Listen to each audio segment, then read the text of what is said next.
मुझे इस बात की खुशी है कि मुफ्ती साहब ने भी मान लिया कि नेचर में कोई इंसाफ नहीं है।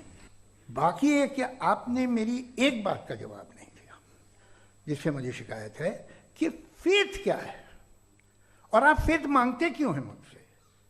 आप तो लॉजिकल हैं, आपके पास तो सारे रैशनल्स हैं, आपके पास सारे सबूत हैं, तो आपको फेथ की डिमांड क्यों करते हैं कि भाई तुम सरेंडर कर दो और सवाल मत करो। कोई मजहब सारे सवाल करने की इजाजत नहीं देता है और मना करता है कि ज़्यादा सवाल ना करो, बह जाओगे तुम।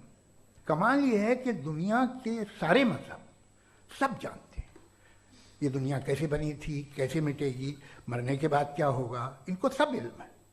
इनको किसी को डायनासोर होते थे पहले ये नहीं पता था, किसी को नहीं पता। किसी भी दुनिया की मजहबी किताब में डायनासोर का जिक्र नहीं है। जिस दुनिया में आप बैठे हैं सर, ये हॉल जो है, ये इलेक्ट्रिसिटी जो है, ये माइक जो है, जिस हवाई जहाज से आप आए थे, वो जिस कार से आप यहाँ आए हैं, ये सब उन लोगों की बनाई हुई है जिन्होंने सवाल किए थे। ये दुनिया जिसमें आप आज आराम से हैं, ये उन लोगों की बनाई है कि जिन्होंने सवाल किए थे और हर स्टेज पे इन सवालों को मकरूह कहा गया था, गलत कहा गया था। तो आज जो बातें आपके जहन से बिल्कुल परे हैं और आप हैरान होते उन्हें देख के, एक वक्त आएगा कि मामूली लगेंगे। और हुआ है, आपकी इंसानी तारीख ही है। इतनी जल्दी सारे फैसले आप मत कर लीजिए, थोड़ा ये ह्यूमिलिटी रखिए कि भाई ये हमें नहीं मालूम। ये कहने में क्या आ रहा है, ये यूनिवर्स कहाँ तक फैली, ये कब से है और कब तक रहेगी, हमें नहीं मालूम। आपने फैसला कर लिया कब बनी।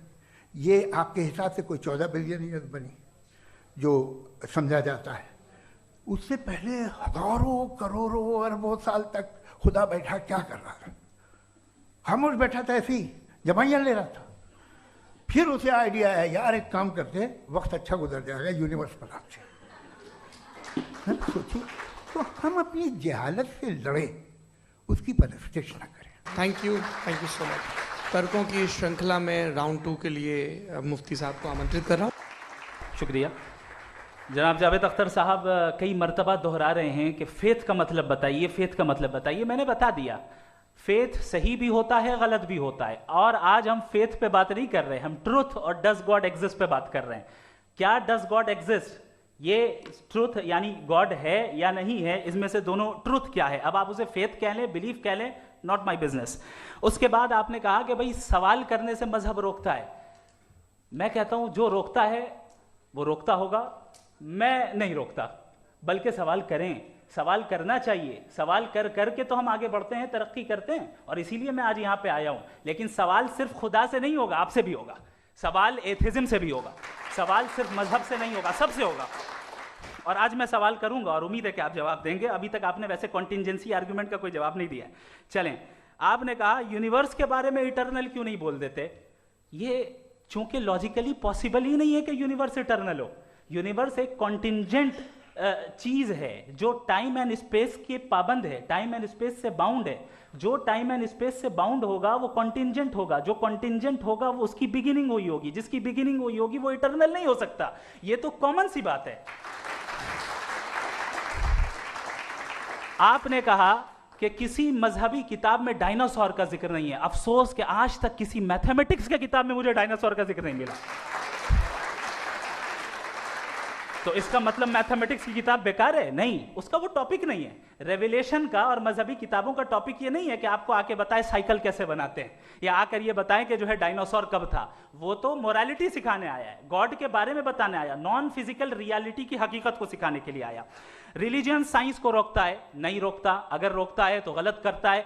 रिलीजियन साइंटिज्म को रोकता है, जिसमें हमारे जावेद साहब मुब्तला हैं।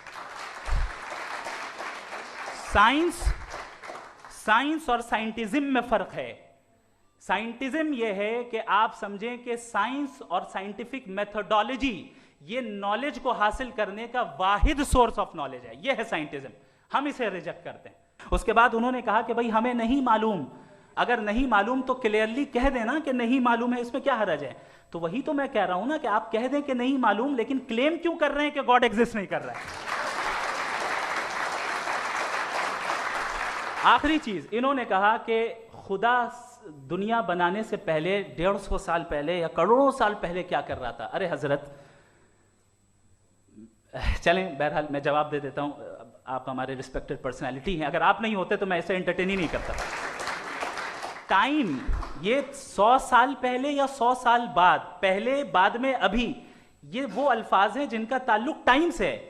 टाइम शुरू ही हुआ है यूनिवर्स की बिगिनिंग के बाद, तो उसके पहले खुदा क्या कर रहा था? सवाल इलॉजिकल है, ये फेलसी है। यानी आप ये कह रहे हैं कि यूनिवर्स के बनने से पहले खुदा क्या कर रहा था? टाइम के बनने से पहले, पहले का ताल्लुक टाइम से, टाइम उस वक्त था ही नहीं, तो ये सवाल ही इनवैलिड है खुदा के ताल्लुक से।